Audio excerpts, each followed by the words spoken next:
Bluetooth headset ഇട്ട് അവനവന്റെ selfish ലോകത്തേക്ക് പോകുന്നതിന് പകരം എല്ലാവരോടും ഈ ഭക്ഷണം കഴിച്ച ക്യാൻറ്റീൻ ജീവനക്കാരോട് നമ്മൾ ഭക്ഷണം കഴിച്ചു ഫുഡ് ടോപ്പട്ടോ അടിപൊളി, ഈ ഒരു ലൈക്കൊക്കെ മതി ആ പ്രായമുള്ള മനുഷ്യന്റെ കണ്ണ് നിറയാൻ സന്തോഷം.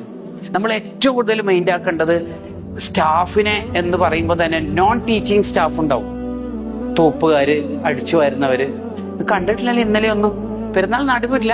ഒരിക്കലാണ് അബ്ദുള്ളക്ക, പ്രായമുണ്ട്, 68 വയസ്സ്, ഭാര്യ മരിച്ചുപോയി, 3 മക്കളുണ്ട്, അവരൊക്കെ ഒഴിവാക്കി പോയി, ഓൾഡ് ഏജ് ഹോംസിൽ താമസിക്കണ്ടല്ലോ എന്ന് വെച്ചോട്ട് ഉസ്താദ് നോളജ് സിറ്റിയിൽ ജോലി കൊടുത്തതാണ്. ആ മനുഷ്യനെ +2 2-3 കുട്ടികൾ. പെരുന്നാൾ നടുവില്ലേ? ആ 2-3 ചോക്ലേറ്റ് ഉണ്ട്, ഉപ്പ ഗൾഫിൽ നിന്ന് വന്നത്, കഴിച്ചോളി. അബ്ദുള്ളക്ക് ഉണ്ടെങ്കിലേ നമ്മളെ ഹിൽസിനായി സെറ്റ് ആവുള്ളൂ എന്ന് പറഞ്ഞാൽ ശരിക്കും അയാൾ കരഞ്ഞു പോകും.